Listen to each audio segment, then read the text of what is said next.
49ers getting some players back at practice post preseason week 2, heading into the preseason finale against the Los Angeles Chargers, and an old friend back in at quarterback for the San Francisco 49ers. All that and more coming up on today's Locked On 49ers.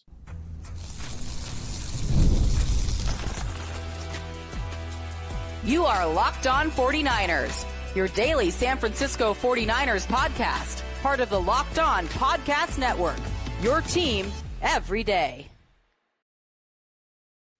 Welcome to Locked On 49ers. Brian Peacock and Eric Crocker with you, as always, at BD Peacock, at Coach Crocky on Twitter. Thanks, everybody, for making us your first listen on the Locked On Podcast Network, your team every day. Love our everydayers. Thanks for hanging with us.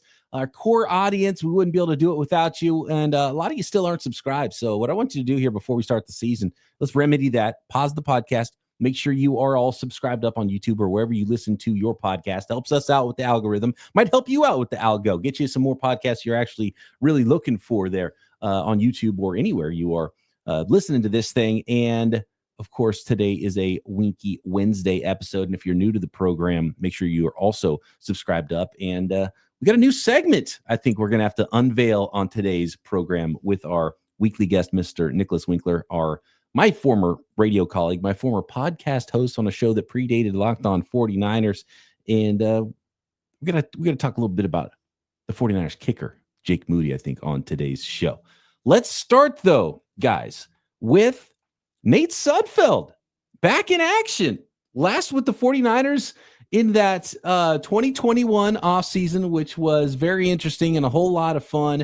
And then it was Brock Purdy that came in and just was the guy that everyone's like, oh, my God, okay, he's just going to be better than Nate Sudfeld. Oh, in fact, he's going to be better than Trey Lance. He's going to be better than Jimmy Garoppolo. He's going to be better than Sam Darnold. He's going to be better than everybody, right? And so Nate Sudfeld coming back, little bit of an injury, guys, for Mac Jones. Now, I don't think this is serious for Mac Jones, but apparently Mac Jones did have he banged his knee as the official word from the 49ers. He banged his knee in the game last week, so on Saturday. And so not practicing. I don't think they're worried about Mac Jones, but they did need another arm in camp, and I think they wanted to make sure that they have an NFL guy that maybe is headed for the practice squad. And I don't know if Carter Bradley has done enough to make the 49ers think he can be their quarterback 3. They clearly didn't like enough of what they saw from Tanner Mordecai, who's kind of been their 4th guy in camp this year after they brought in Carter Bradley. Still waiting on Curtis Rourke to be healthy at some point to be the QB3 and then maybe the QB2.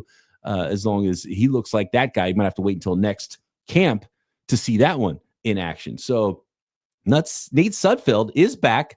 He's going to be a camp arm for now. Could he stay at QB3 for the 49ers would be my question. Wink, what do you think about the quarterback play so far, especially getting to see a nice little series from Brock Purdy?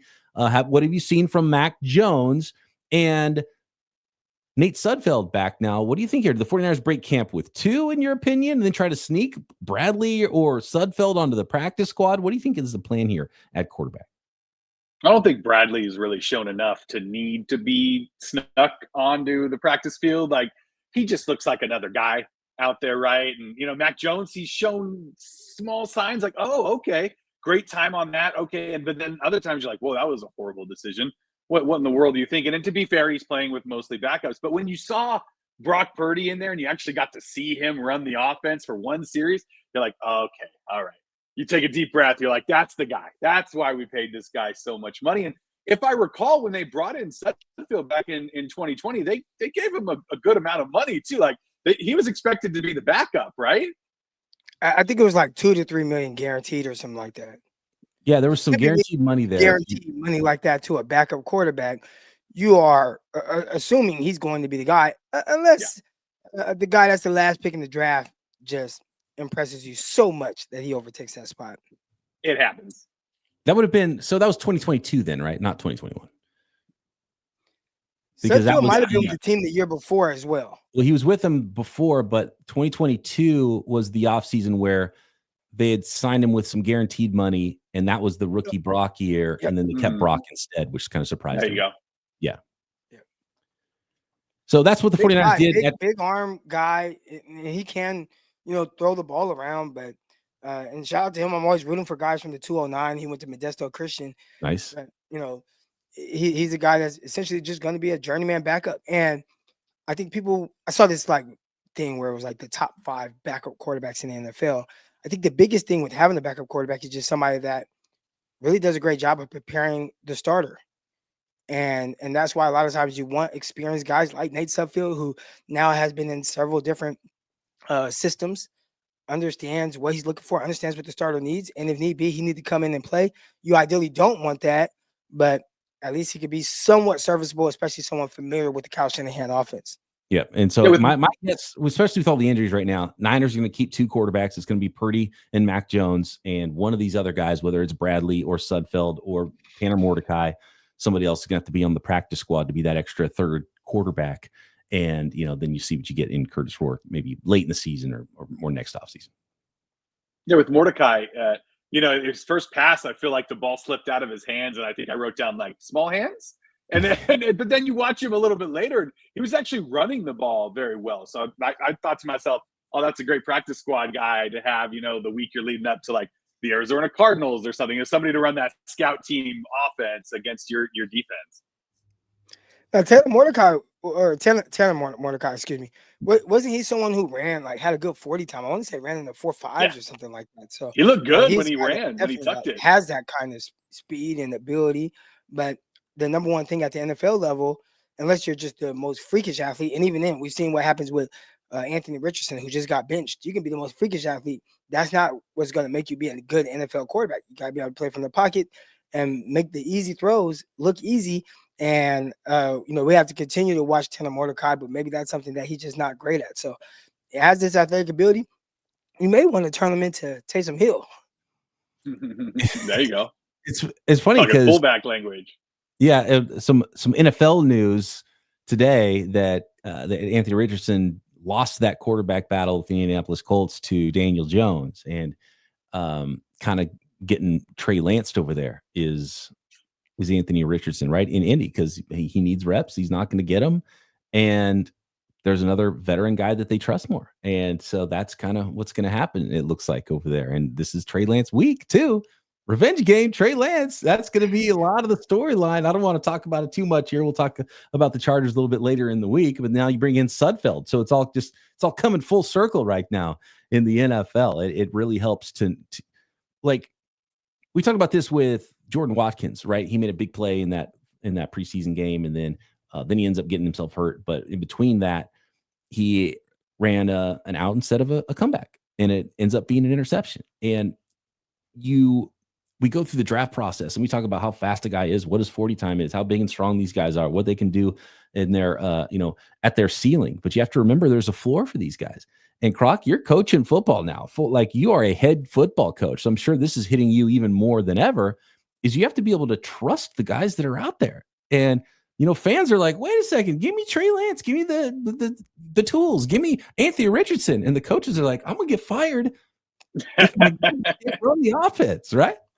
Dude, the perfect example of that. Now, as we were kind of preparing for the show, I had got a phone call from one of my cousins, and he was talking about his son and how his son was kind of late getting out there. But he's like, dude, I'm watching my son out there, and there's guys playing over him that couldn't sniff playing over him last year when they were in Pop Warner.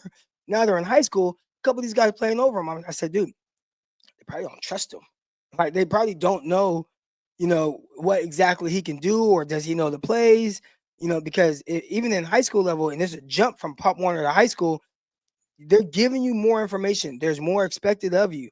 If you haven't been there throughout the offseason, coaches may not trust your guy, and it doesn't matter if you're very talented. Now, you pair that talent with someone who knows what they're trying to do schematically, that's when you have, a young player coming in that can do some really good things. So, with Trey Lance, and that's not saying that he was going to do some good things back then, clearly was very raw. Kyle Shanahan just didn't trust him. And I actually used that example of Jones taking over for Richardson, right? When the signing happened, I think the writing was on the wall for most of it. Sounds like Richardson. I think they signed Daniel Jones to start him. They were going to give Richardson an opportunity, but they signed him to start him. 49ers situation, a little different. I think they signed Sam Darnold to be their backup. There was some things about Trey Lance they just did not like or did not trust. So we're going to bring in Sam Darnold. Yeah, we'll make it a competition for QB2, but realistically, we know who our guy is. So it's all about trust. And one thing we saw with Sam Darnold, working with 2s and 3s and stuff, but it was clear he had a grasp of what Kyle Shanahan was expecting of him. And I saw a certain level of consistency in practice that looked like that's what Kyle Shanahan is looking for. All right. And when you look at a guy like, I'm about to call him Matthew Stafford, the quarterback. Nate Sudfeld. Jones? Sudfeld, yeah. Oh, Sudfeld. Definitely not Matthew Stafford, but I could vision him in the Rams. In the Lions uniform. You can play him on the scout team in practice. He can play Matthew Stafford in a movie about Matthew Stafford. There you go. Yeah, right. It's all about trust. You bring him back, and it's like I trust him to be able to look functional. Nobody likes watching an offense, even in practice, just look clunky, look like it's not together. This is your stuff. You spend a lot of time on this, a lot of film watching, a lot of effort, and see a guy kind of mess it up because he's not reading things right or doesn't have a grasp on the offense. I don't want to see that. Bring me Nate Sudfeld. I know he can at the very least get the job done in practice. We've seen that a lot with Kyle Shanahan, right? Since he took over, it's he either trusts the guy or he doesn't, right? The Dante Pettis stuff, right? Ayuk early on, this stuff where it's like, if he doesn't trust you to get out there and do exactly what he needs you to do, offense, defense, special teams, whatever, you're not going to be on the football field. Yep, I think that's it. It's all about trust. Mac Jones gets his knee banged up, and it's okay to try to develop some other guys, Bradley, Mordecai, behind them as QB3. But if your backup, stubs his toe, then you're like, okay, well, we need to get a little serious here and get a guy that we trust that can come in and run the offense. And that's why Nate Sudfeld is in the building today. One player on IR to make room for Nate Sudfeld, running back position getting very thin for the 49ers. Some players returning to practice, though, as well. We'll get to that next. This episode of Locked On 49ers, presented by Yahoo Fantasy. It's the best time of year. NFL kickoff almost here. One more preseason game to go. A lot of fantasy drafts happening over the next couple of weeks. Me and Wink, we have a league. We're doing a couple of drafts, in fact, in the next 2 weekends. And this year, Yahoo Fantasy is turning things up with a fantasy football experience like never before. I'm playing fantasy. Wink's playing fantasy. Croc's playing fantasy on Yahoo. Everybody is, and everybody should be, because even if you're a first-timer, maybe you're a veteran making your millionth league, you should utilize Yahoo Fantasy. They've been doing the best they've been doing it the best for 20 years, right? And to celebrate 28 years of fantasy football greatness, Yahoo Fantasy dropping 28 big new features over 28 days throughout August. It's already started. The new Guillotine Leagues, Wink and I are involved in that already. Got that drafted this weekend. And with the season right around the corner, now's the time to get your league together and give this new mode a try. And if you're more into the classics, that's okay too. You can still play head-to-head private leagues, join a public league. You don't have to know anybody. Just go to yahoofantasy.com right now /LockedOnNFL. And stay tuned for more killer announcements and start playing fantasy football now at yahoofantasy.com /LockedOnNFL. This episode is also brought to you by our friends at Doer. And I'm super excited about the new grand opening that's going to be happening in San Francisco, August 27th. With the Doer store, because I've been meaning to tell you guys about my new favorite jeans. I've been wearing them out. Doer, they're comfortable, first of all, which is it's a deal breaker if it's not comfortable jeans, right? They're comfortable. They have changed the game for me because they look phenomenal while being comfortable, and I've been living in their performance denim, and the timing couldn't be better with Doer opening a brand new store in Hayes Valley right now, August 27th, and this is why it's worth making the trip. First of all, they look phenomenal, fantastic, high-quality jeans by Doer, like the shirt I got from Doer as well, by the way. I like it almost as much as I like the jeans. Cool Max technology regulates your temperature, wicks away moisture, perfect for those unpredictable San Francisco days when you are always, layering up on top. You don't have to worry about layering up on bottom. You got your jeans keeping you warm, keeping you cool when you need it, stretching in all the ways that they need to while you look fantastic. Doer combines classic jeanswear style with the comfort and performance of athletic wear without sacrificing style. And Doer will be opening that brand new store in Hayes Valley, August 27th. So head on over to 567 Hayes Street in Hayes Valley and mention our code LOCKEDONSF in store for 15% off your first order. Or go to shopdoer.com /LockedOnSF. That's Doer. DUER for 15% off online or in store. Trust me, once you try them, you'll never want to wear anything else. All right, guys. there's a little bit more to report on the injury front here. And it starts with Patrick Taylor Jr., who is now going on IR, season-ending IR now for the 49ers. So with everybody else that's banged up at the position, there's one guy that's not coming back now, and that is Patrick Taylor Jr., and that's kind of the rough part of this as we get down to cutdown day, and you start watching guys like Corey Kiner and some other players that are injured on the team. You've got to make the 53-man roster first and take up a roster spot before the team can put you on IR to be able to return. So if you go on IR before the final cutdown day, like Patrick Taylor Jr., you're gone for the season. So Patrick Taylor Jr. out for the season. That made room for the Nate Sudfeld edition today for the San Francisco 49ers. Thankfully, Christian McCaffrey has been unscathed this offseason and really is the only fully healthy guy on the roster aside from veteran Jeff Wilson, who, looks pretty much like Jeff Wilson in that preseason game, week number 2. Keyshawn Vaughn got a lot of action in that game as well because Garendo, Jordan James, and then Corey Kiner went down with injuries. So that's what the running back room looks like currently, guys, and a few other veterans coming back, which is important to practice. Some neck soreness for Nick Bosa. Didn't play in that preseason game. Nick Bosa back at practice. Defensive tackle Jordan Elliott back at practice. And defensive end Sam Okuwanu all joining the team at practice today, which is really good news. Let's focus on the running back position, though, first. Where are you at with the running backs, Wink? Do you have a feel for who should make the team, who will make the team, what the depth chart should look like? Are you excited about anybody behind Christian McCaffrey right now? It's scary, right? I mean, we're a year removed from, okay, Christian McCaffrey is going to be the man. Oh, he's out. Okay, Jordan Mason's going to be the man. Oh, he's out. Okay, Isaac Garendo, he's looking. Oh, he's out. It's like the 49ers and running backs have had a brutal history, other than that one, 2023 season where Christian McCaffrey won Offensive Player of the Year, right? So you obviously hope that's what we get out of McCaffrey, but do we expect that from a guy who, played 4 games last year? That's hard to look that far in the future and feel confident with saying something like that. So I'll be honest with you, I loved seeing Jeff Wilson out there. It was a little flashback, a little like, oh, yeah, this guy. I remember Wilson. He's a pro. He can carry the rock. He's not super dynamic. Maybe even lost a half a step since we've seen him last. But he can catch the ball out of the backfield, and you can trust him to be a player on your football team right now, which is what the 49ers need. And word is maybe that another former 49er receiver that's now with the Kansas City Chiefs might not make their roster. So you might bring back bring the old gang back together at running back. I don't know. We'll see what happens there. But it's easy to forget that last year at this time, like there were people, I'm not going to name any names, there were people that were drafting Christian McCaffrey 1.1 in their fantasy leagues on Labor Day weekend before the season. That guy, Peacock, he did it. He did it. I mean, I like what I've seen from Kiner. I mean, he showed little flashes too. I don't want to see James. When's he going to get out on the field? Like there's some hope, I think, when it comes to the 49ers locker room or the running back room going into this season. And the hope is obviously that Christian McCaffrey stays healthy. That's the number one thing. But then behind that, it's like if some of these younger guys can get healthy and stay healthy, I really like how this room might shape up. Is Garendo, where are you at with Garendo, Croc? He's been hurt a lot. And I know he's got height, weight, speed, and he shows some ability out of the backfield.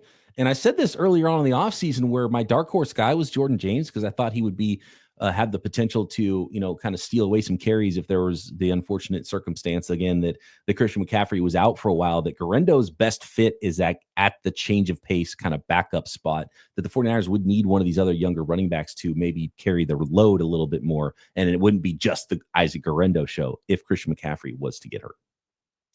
I've been thinking my biggest thing is, and we talked about it to kind of start the shows, it's about trust.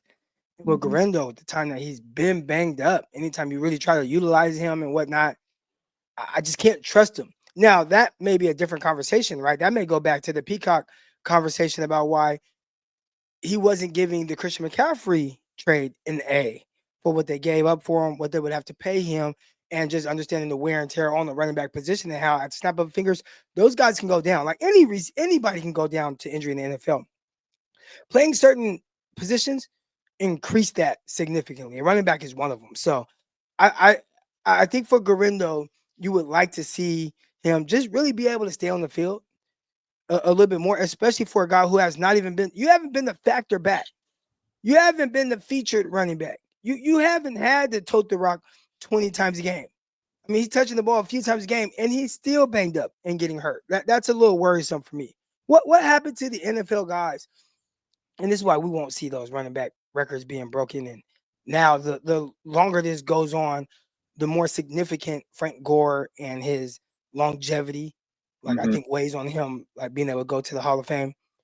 What happened to those guys that just played every game, every year, and carried the ball every play? Yeah, Emmitt Smith, don't have right? them anymore. Derrick Henry is a unicorn doing that. Mm-hmm. Right. Yeah, and you just keep waiting. I mean, how long did Emmitt do it for? And he's carrying the rock. So now I don't know if it's just the defenders are just bigger, faster, they're just hitting harder. Maybe that's it. But I mean, I felt like back then when there were no rules, the physicality seemed like it was much more. Right. I always go back to the Madden curse. It's not the Madden curse. It's the running back just had 300 touches the year before curse. That's what it is. And so don't draft Saquon Barkley would be my. You got fantasy drafts this weekend. Last year, oh man, he's going to do it again. Yeah, no, you don't get 600 straight touches without getting hurt. It's not going to happen. Sorry. So that's where we're at running back in the NFL. You need an army of running backs in this league. It's the way it is. And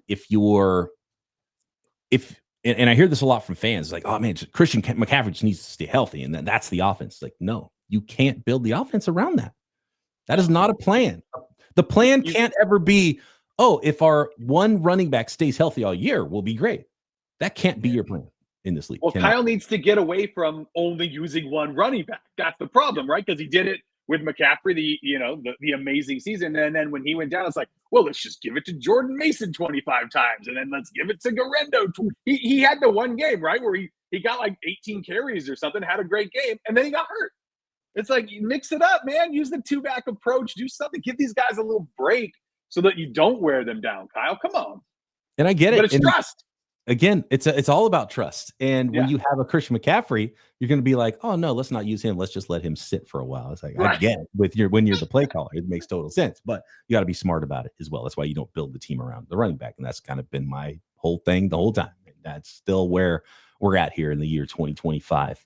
Speaking of trust, so for our newest segment on Winky Wednesdays, the Moody Minute. Where are we at with trust level in the 49ers kicker going into 2025 next?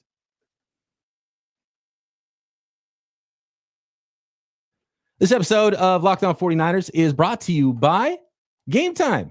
Ever decided last minute, go see a concert, go see a show, maybe go catch a ball game with friends? For me, it was Giants called up one of their prospects, one of their pitchers. I'm like, I got to go see this guy pitch. I'm 10 minutes away from the bridge. I'm going to jam into the city, and I can get some phenomenal deals on last-minute seats to go catch the San Francisco Giants. You can go see the 49ers and get some fantastic deals. College football, whatever it is, concerts, comedy shows, theater events, all of it. And by the way, you can save enough money that maybe you realize suddenly that, hey, I can invite some more people with me to the game. Maybe I can splurge a little bit on food and drinks and merch when I am at the big event. And Gametime makes it all possible. Gametime makes buying tickets fast and simple. Prices on the app actually drop the closer it gets to kickoff, to first pitch, to the opening act going on stage. Incredible last-minute deals, clear seat views, and the lowest price guarantee takes all of the worry and all of the guesswork out of buying tickets. And I've said it before, if you're a sports fan, if you're a fan of concerts and you're ever going to go see shows, you got to have Gametime in your pocket ready to go before you buy tickets. Download the Gametime app right now, create an account, and use code LOCKEDONNFL for $20 off your first purchase. Terms apply. Again, create an account and redeem code LOCKEDONNFL for $20 off. Download the Gametime app today. Last minute tickets, lowest price, guaranteed.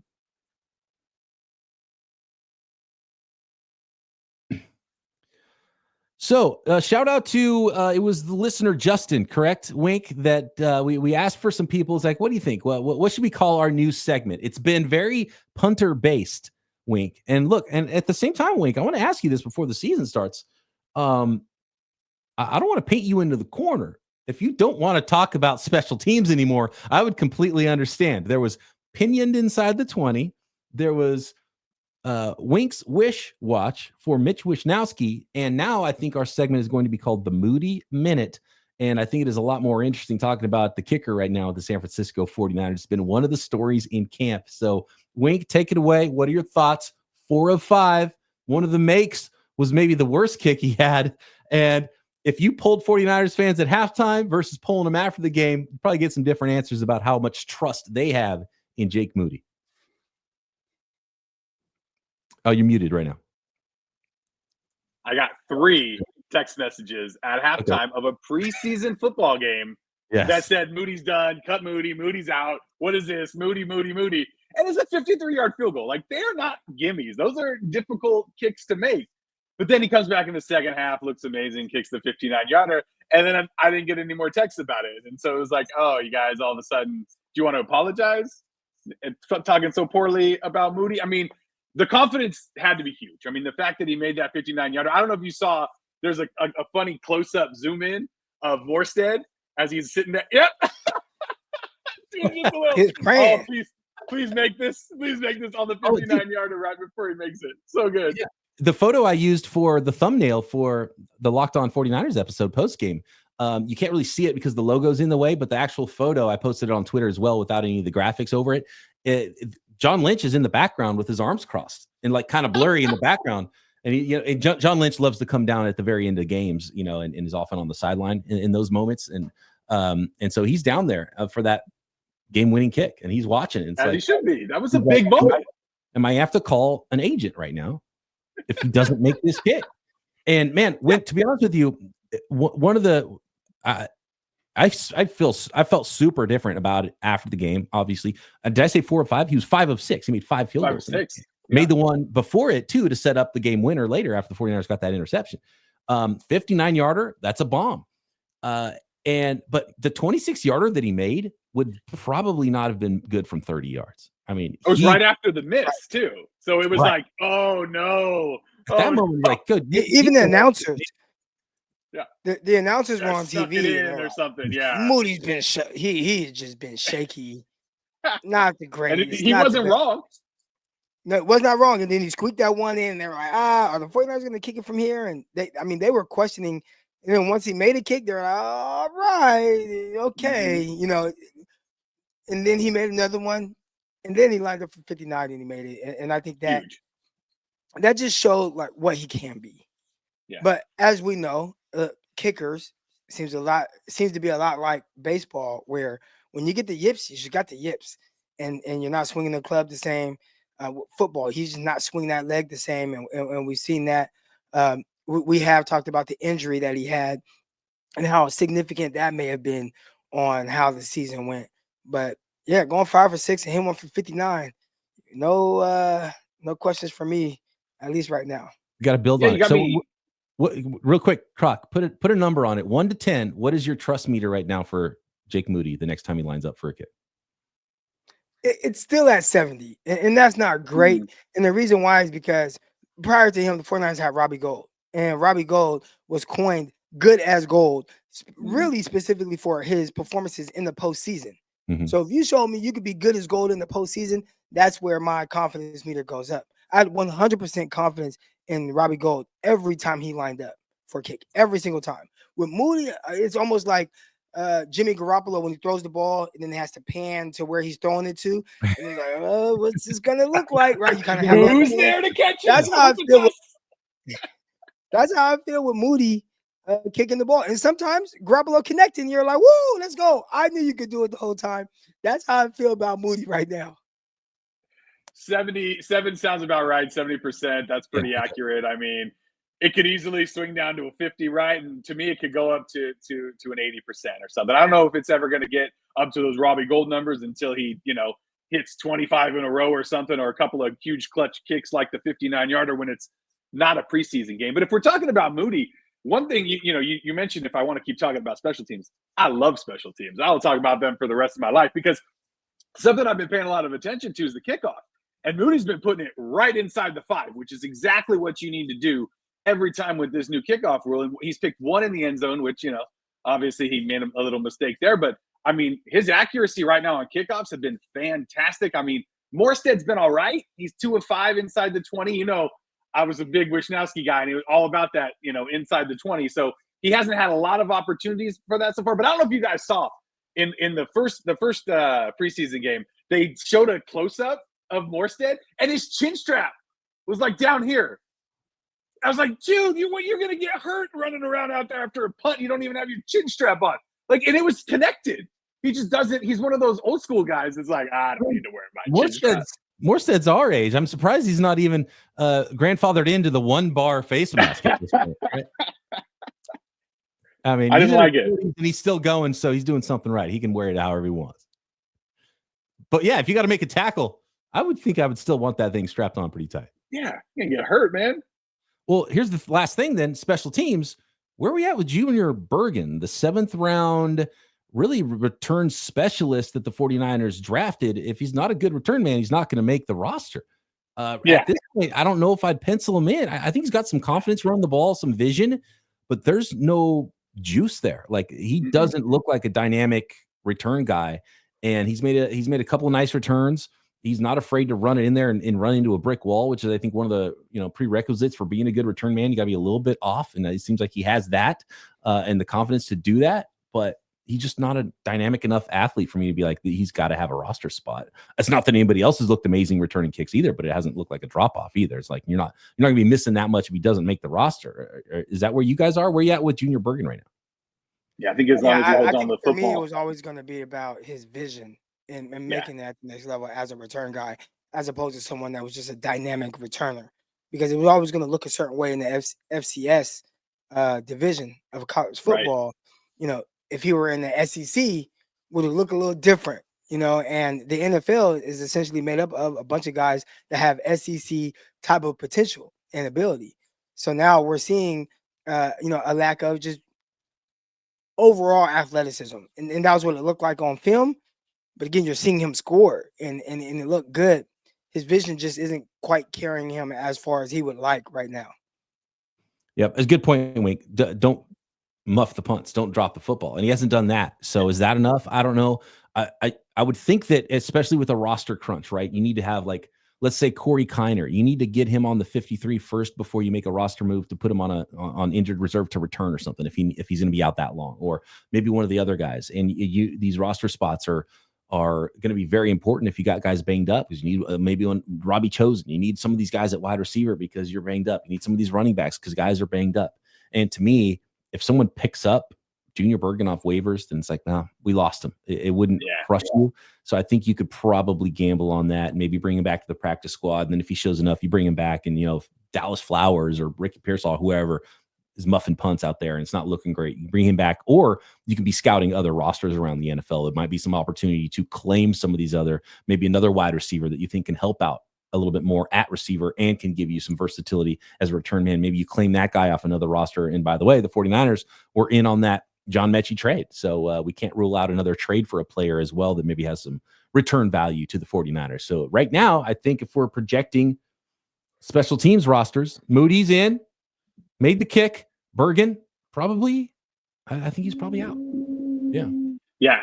Hey, guys, the thing I'm most looking forward to this weekend, I haven't really talked to you guys since we started preseason, is Nick Martin, because week 1 in preseason game, I was like, this dude's overmatched. He looks slow. He looks like he can't tackle. And then week 2, he comes out like his hair's on fire, and he looked amazing. So I really want to see how he shows up in week 3 here against the Chargers. He's going to be the guy I'm keeping an eye on the most. I love it. Yeah. All those rookies on defense is really mostly the biggest takeaways for me every preseason game. And it's probably going to be the same this week. And then cut downs a couple days after this final preseason game. So it's going to be a lot of fun. Of course, Croc and I will be here to break it all down for you every day. Winky Wednesday, our guest, Nicholas Winkler, every Wednesday throughout the season. And we'll have our Moody Minute, which hopefully is usually more of a minute, because if it's a longer conversation, it's probably a bad thing, right? And so we'll talk to you next time right here, Locked On 49ers. See you. Can't believe it.